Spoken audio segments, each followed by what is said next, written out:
Hey everyone, it's Christine Gritman here with Social, my Friday live stream that I do every single Friday at 12 noon Eastern Time, where I interview smart friends, usually about something social media or digital marketing related, but this month I'm actually talking to my smart friends who are all about getting our heads together for the new year, for our businesses, for our lives, for all of it. Today I have Michele Phillips, who is awesome. Hey Michele. Hello, Christine. Hello, everyone. So Michele of Key Performance, she is the author of Happiness is a Habit, which is a fantastic book that you should totally check out. You can see why we get along. and she basically helps, Michele, you basically work with people and companies to help them harness the power of positivity, right? For the most part? Yes, it has. It definitely has an optimistic, energetic spin. Really, it's just accessing their true, genuine power.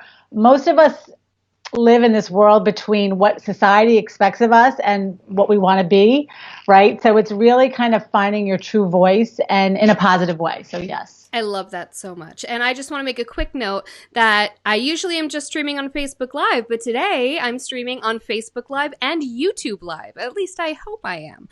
So if someone who is out there watching can please drop us a comment and let me know where you are watching. If you are watching on Facebook, if you are watching on YouTube, if you're watching the replay, that's good too. I'm trying to look at my tech here and see if it confirms that I am in fact online, because I always like that. All right, so definitely drop us a comment so that we can see that. All right, now moving on. Today we're talking about the power of visualization. So visualization, if you don't know, if you can't picture in your head and in your heart and in your soul what you want, you know, you're really foregoing a huge amount of power that's going to help get you there. So Michele, if you could just talk to us quickly about how you define visualization, what it really means. Yeah, and everybody's using it every day. Yeah. But we're not using it consciously. Our beliefs and our thoughts generate emotions in our body, and our emotions are electromagnetic pulses that go out into the universe, and literally we're broadcasting a signal. We're vibrating a signal. So with visualization, what it does is it's consciously vibrating the signal that you want versus the signal you don't want. The easiest example of this is when you get on an airplane, right? If you're someone who likes to fly, you sit back and you're comfy. But if you're someone who doesn't like to fly, you start visualizing panic, crashing, whatever you're visualizing, these crazy images.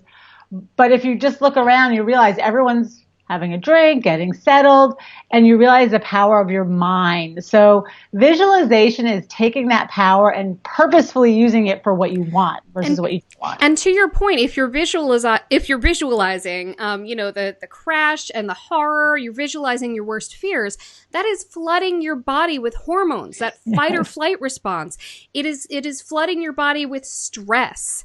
As opposed to visualizing something great and incredible and empowering. Yes. So you can use visualization. I mean, every great athlete uses it, right? Every Olympic athlete, MVP, football player has said, like, I've never got on the football field without visualizing all my plays before the game. But you could literally use it every single morning to just visualize your day and say, visualize a great day. You can do what we did, Christine, last year or the year before, make vision boards where you visualize your goals. We're going to do a seminar in a couple of weeks visualizing your brand for your business. So it's at work at your life, whether you realize it or not. And the key is to be conscious about it and purposeful. I love that. And that can really, again, just like those endorphins, just like the fear and the cortisol and whatever stress hormones can put you in a stressed out and fearful state. The endorphins and the happy chemicals, they can really power you up. Yeah. You can feel that power in your body.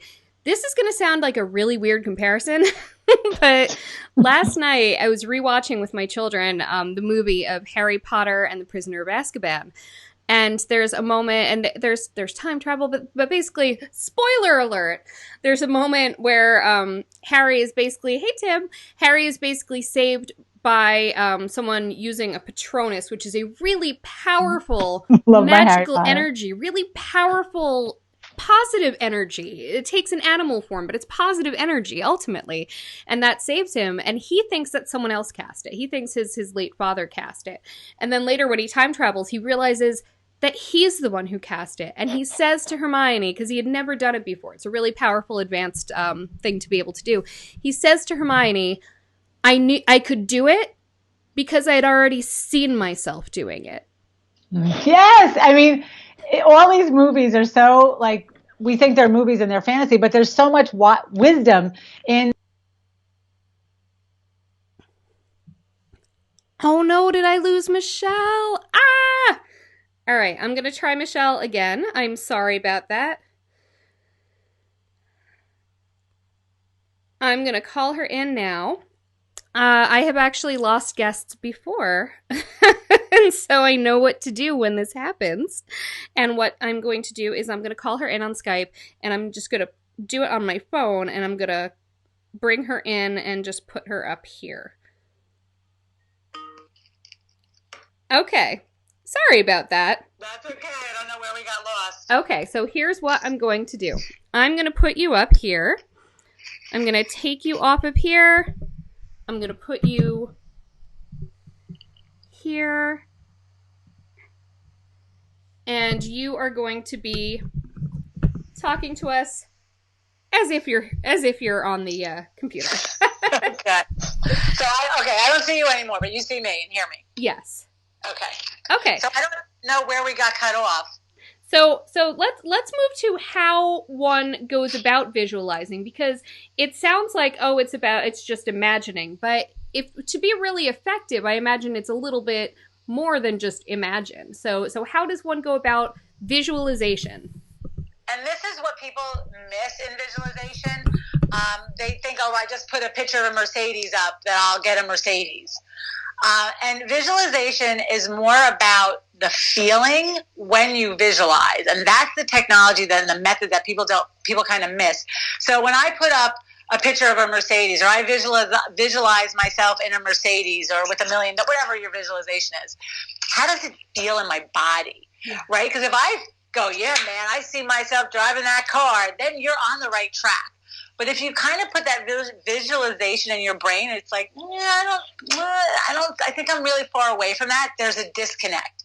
So what I try to get people to do is you're literally starting to bridge your beliefs, right? Because your beliefs are what create your thoughts or what create your emotions, which is what creates your reality. And what do you mean by bridge your beliefs? So if you can't picture yourself in the Mercedes, what's the next step up car from the car you have? Or 2 steps up, right? So start coming back a little so that you start to feel like, I could work towards this. And that's where visualization starts to build. Because a lot of people say to me, I can't visualize. I'm like, yes, you can. Everyone you might can. not be able to leap from here to here, but you could go from here to here. Does that make sense? Yes, and it's interesting because, I mean, as with so many things, children have no problem with this. Children know how to feel, not just imagining like playtime, but they know, I'm going to be a doctor when I grow up, or I'm going to be the president when I grow up. And they're able to really put themselves in that space, and you can't talk them out of it. And you raised such a good point, Christine. Years ago, I did a vision board class with Girl Scouts and Brownies. Right? So brownies are really the young girls, and the Girl Scouts were the tweens, right? And the little girls are so full of like, this is what I want, and this is what I'm doing, and they were tearing up the vision board. The older girls, the Girl Scouts, were so discerning. They were so worried about what people thought, and they wanted to paste pictures that were socially, acceptable by their peers. So that's, unfortunately, children are like, yeah, let's go. And as adults, we lose some of that moxie because we buy into I call the unspoken laws of society. Yes. The world has gotten to us. Yeah, so especially it's as like you have girls. to really search your soul and say, what do I want? And again, everyone, thinks they're going to be a billionaire or a YouTube star. And I'm like, is that really what you want? And if that's what you want, great, but will that make you happy? So the visualization and your goals, you want to they need to be in integrity and in alignment. Does that make sense for them to actually work? It does. And let's define those terms a little bit more. In integrity and in alignment. So how do you make sure that you're getting there, that you're in integrity and you're in alignment before you put that visualization out into the world and into your body? Yeah, and you don't always know, but I think you feel it, right? So when I make a vision board or when I set a goal, it's more than just the goal. It's how does it make me feel? And it should get you excited. A vision board, when you look at it, should elicit a feeling of, oh my gosh, I can't wait for this to manifest. Or a goal should make you feel so excited that you can't wait to get started, but it shouldn't make you sick to your stomach. Does that make sense? Like you bit off more than you could chew. It's like falling in love. It's something you can't describe, but you know when you're there. Absolutely. I love that. So making sure that it's authentic to you and it's really coming from a real place and it's not just the exterior of what you think you should achieve, but it's what your deepest heart wants to achieve. So now how do we actually visualize? How do we go there in a way that's a little more than just kind of identifying something, but to the point where we feel it in our head, in our heart, in our body, in our soul? There's a couple ways, and for me, I do a variety of methods. There's the traditional, just, like an athlete, if you Google visualization or sports psychology, they'll tell you to like be the ball, right? Close your eyes and see what you want as if it's already happened. And years ago, I always remember Peekaboo Street when she was in the Olympics, and she was at the gate, and she was at the top of the gate, and she was like this. Right, she was skiing down the mountain before she ever took off. That's incredible. So that's like really fabulous. Michael Phelps, oh my God, if you read his book, he had done that swimming so often that in the Olympics, his goggles broke, so he couldn't see. But he had visualized it so many times, he had done it so many times that he was on autopilot. So at the end, he was like, I could hear this crowd roaring and screaming, but he had no idea it was for him until he got out of the water and went, oh my gosh, I won. Because he had played the scene in his mind so many times. And he had the muscle memory of how long that pool was and everything he needed to do. And so this is sort of like setting up a muscle memory amidst those neural pathways.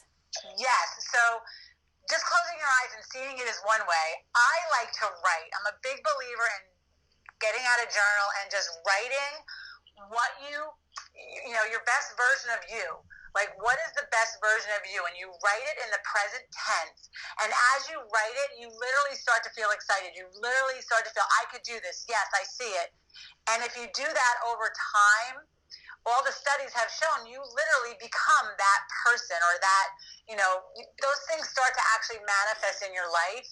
And it's always, it gives me such kicks and giggles when I do that. And then things manifest. I'm like, oh my God, like this is what I wrote down. Or this is what I visualized. And it becomes such a fun, life becomes so fun and playful when you realize that you're almost putting your energy out ahead of you. Does that make sense? It does. Like I say, make it a great day. Like I'm planning on having a great day. I'm not waiting for someone to give me a great day, right? You just pre-pave your day and you just expect it. You're going to get there. I love that. And one of the other things that I found really powerful whenever I've done visualization exercises, including with you and including with my guest in a couple weeks, Lori, and also including I went to this incredible event with Amy Porterfield in October that I've talked about a lot. And the really incredible thing was we had to picture what it'll feel like in our lives when we know that we've made it and we know when we're kind of a big deal. But the other powerful part was we didn't just imagine it. She said, how does that person show up in their lives every day? Because you can be that now. Yes. Yeah, exactly. You hit it on the head, right? It's like, how would you behave if you had this? Then just behave that way already. Yeah. Right? You don't fake it till you make it, act as if. The thing people miss out on sometimes is the goal isn't the destiny. People think once I get the house, once I get the marriage, the kid, the whatever, the job, and then you get there and you're like, this is it. Because we're always evolving, so the juice is in like being happy in the now, and the juice is in who you become in the process. That's right? Really key. Who do you become in the process? Because the fact is, if you stay the same, if you don't evolve, then when you reach those external markers, you're not satisfied because you haven't evolved to be that person. Exactly. And we're always evolving. It's never over. It's like I always tell people, it's like going to the gym, right? You don't ever go and it's easy. You don't go to the gym and go, I'm good. I'm gonna go home, right? You go and you work out, and the stronger you get, you still keep pushing yourself to the next level. So it's that yin and yang of visualizing, feeling good, getting the goal, but always knowing, being satisfied with where you are. Are there any particular tips or tricks that you have for people who maybe have trouble really fully getting there? Because it's one thing to say, okay, picture what you want. But in terms of really, really bringing your whole self to the process? The journaling is really big because there's something about when you're writing, you are engaging all your senses. You're kinesthetic. You're kinesthetically writing it. You're usually talking it to yourself. You're hearing it. You're seeing it. So it brings your whole full self to what you're writing. I also believe in just play and start small, right? Visualize a cardinal and you'll see a cardinal. Your brain is electrified, right? You'll just say, show me a license plate with the letter MP. Those are my initials, right? And in like minutes, I'll see it. And again, some people, I feel like I've been doing this forever, so maybe I'm better at it. But it's just playing and practicing and starting small and just trusting, right? The biggest thing is, there's a great quote. How does it go? His desire to win drains him of energy.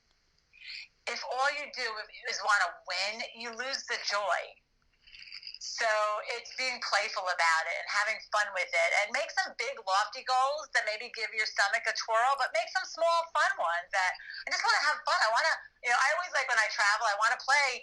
I want to have fun with the Uber driver and the guy I meet at the airport and the person who sits next to me on the plane. And I literally visualize just having fun on my journey because, travel can be stressful and I'd rather it be fun. And that's how you make it a great day. You feel in your body what it'll feel like to have those experiences.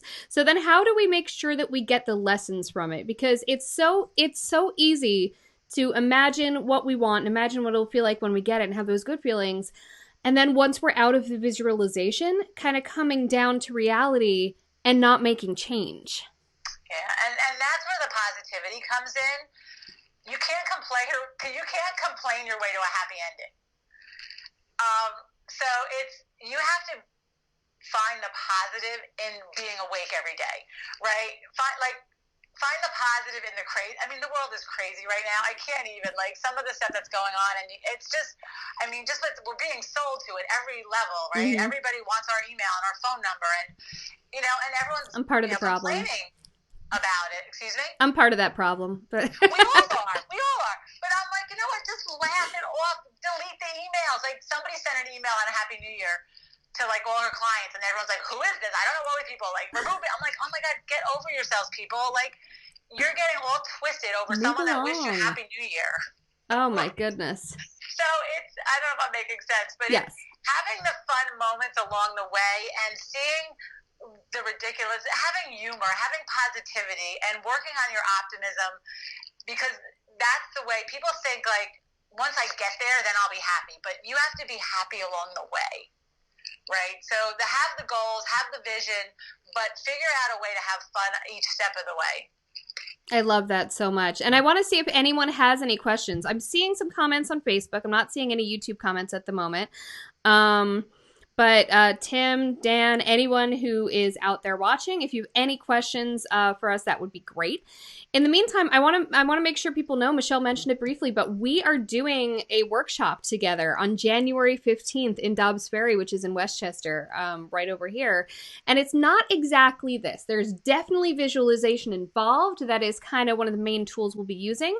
But we're going to be talking about visualizing specifically to get the feel of your brand, which is a little bit different. So Michele, you've led vision boarding workshops many a time before. So can you talk through a little bit about what people can expect from your side of this? Everyone's already a brand, right? Whether you consciously created your brand or not, every day the way you live is your brand, right? How you show up, how you talk to people, whether you're optimistic or pessimistic. This workshop is going to get you to think about what's the brand you want, right? There's some people in my life that I admire. I admire Richard Branson. I admire Will Smith, Oprah Winfrey. I know lots of authors and different people, but I admire their brand because it's uniquely and genuine. Richard Branson is someone who, is tells he has, now I'm dyslexic, has said he is dyslexic, but yet he's built this company without ever having an office, right? He's Virgin Airlines, he was Virgin Records, and he just has fun and he's playful. So when I look at him, I'm like, wow, I want some of that brand. Yep. So I want people to think about what is your brand, and it's for individuals, the workshop, but also for entrepreneurs. Mm-hmm. Because we live in this society, everyone thinks they have to be working 24/7 and always on. And it's your brand. What do you want to do? Richard Branson's out water skiing today, probably, and he owns like 18 companies. So my thing is, like, create your brand. Like, we're entrepreneurs because we get to play and we get to create what we want. And we're making the rules. If we're not happy, change the rules. Exactly. So whether you're in an entrepreneur or small business or not, I want you to, and even in a corporation, you can create your brand. And you have a sphere of influence that if you look at your sphere of influence, you could say, what's in my power to create within my own little bubble in this giant corporation? Mm-hmm. And you can create it. I've seen it done. I've done it. I've worked in, departments where it was done. And I work with people that are doing it now. So that's what our workshop is about. It's getting you to start to become clear and define what your brand is, and then work backwards. Like, what are the steps to get there? Absolutely. How do you show up as that brand? And to your point about even people who work for others, you're an ambassador of that brand, whether you like it or not. So what does that mean to you? What does that mean? How do people feel after an interaction with you? Because the thing is, the visualization element, we talked about how it really is setting muscle memory in your neural pathways, setting those positive feelings so that you can feel what it feels like to be there and then bring that energy with you to get there. The same in brands. The fact is, if I decide to show up one day in a way that is not on brand for me, like let's say I'm showing up just being super pessimistic and all business. That's very different. What's wrong with you? That's going to give people a very different impression of me than what they are accustomed to. And again, the way I'm able to maintain bringing that brand to every interaction is because I'm not playing a role. And that's oh my God, key. You're so good. And you're the perfect example of that, Christine. You are uniquely you. Yeah. Right? You knew me before I was in business. Exactly. And that's what I love about you. And more people want that, right? And sometimes they think that if they're in a corporation, they can't be them. But you can be you, right? Always. There's always a yin and yang. And it's helping people bridge that and see that it's possible. And it's so exhausting not being you. Yes. So much extra work. Why do that? It's so much better to do this work that Michele and I are going to show you how to do and find out what's authentically going to make you shine, that's real, and that won't become a whole extra job to figure out how to do. It's a matter of figuring out what won't be a job, stripping away the extra BS so that all you're left with is that core essence of you that you can leave people with. Because then you feel free, you feel alive, and that's what I want. I want to shake people and say, be alive. Don't sleepwalk through life. There's a great, don't be a dull normal. I love that. All right, Tim wants to know how we visualize the workshop going. I mean, I'd say we visualize it. I visualize actually making some real friends there because I feel like it's going to be such a wonderfully intimate experience among people who are in a similar place and are ready to do this work and are ready to get that feeling. And I picture it going really well. Paul's inspired. Thanks, Paul. Dan says Christine is unforgivably herself and I wouldn't expect anything less from a powerhouse. Woo! And that is so true. I love you guys. You guys are great. I'm so glad that there are questions happening. So before we go, I want to ask you, Michele, how you got into this. Because the thing is, you weren't always, this positive psychology guru. So how did you bring yourself to this? Oh my gosh, I'll try to give you the short version. I've always been this. It's so funny. It's the journey back to you. I was told very early in my career to take my pom-poms and go someplace else because I was too happy. And so when I was in my 20s at the time when this woman, literally, I was walking into the work. I'm walking to the office and I'm saying good morning to this woman every day. And she just was miserable. So her misery, she didn't like seeing me happy. So she growled at me one day. And then you start to stuff down your happiness. And I was like, oh, I have to be the corporate person. I have to be this. I have to be that. You hide your light. I couldn't be those things. So I started reading and educating myself. And the more I read on, back in the day, Norman Vincent Peale and Wayne Dyer and, Think and Grow Rich, I was like, yes, this is what I want. So I just went on that personal journey of seeking self-expression and freedom for myself. And I read 30 books a year or more every year. I just love it. And then in 1998, Martin Seligman and the University of Pennsylvania came out with Positive Psychology. And I was like, oh my God, sign me up. Like, this is everything. It's kind of where metaphysics and psychology and science meet. And what I love about it is positive psychology is the science of happiness, and it's proving all the things the metaphysics were saying already, right? The positive Norman Vincent Peale people, and it's proving it scientifically. So now we have this whole background on positive people don't have less problems, they just have better coping skills. Mm-hmm. And that's what that's kind of how I got into it. And I don't know, I actually did a workshop in college in Fordham. I was in my master's program, and I gave a presentation called Leading from Your Heart. And this woman in my class hired me, and she said to me, I want you to come talk to my executives. I was probably 29, 30 years old. I was like, okay. And I went and spoke to her executives, and they loved it. And before I knew it, they were putting me on their corporate jet. I was flying to Seattle, and my business was born. So I kind of think just meant to be. This was my path. I love that. I love that. And it's because you brought your energy to it, and that is beautiful. Well, thank you so much, Michele Phillips. Where can people find you, Michele? Oh my gosh, you can find me on Facebook, Michele Phillips. My maiden name, if you want a personal, is Michele Buenafuente Phillips. My website is www.key2unlock.com, and that's KEY2UNLOCK.com. Fantastic. And thank you so much for joining us, Michele. Thank you for everyone who joined us today on Facebook and on YouTube. And again, please do drop a comment. Let us know where you joined us from. If you are joining us on YouTube, again, thank you so much for being here for my first live YouTube broadcast. And I encourage you to subscribe so you don't miss any more of them. I'm going to be doing this every single week. And on Facebook, make sure you like Christine Gritman Inc. so you don't miss it. And I'll be back next week with my friend Jessica Stong from Lives of Courage. And we're going to talk about what courage means and how you can put it to use and use that power in your own life. Bye.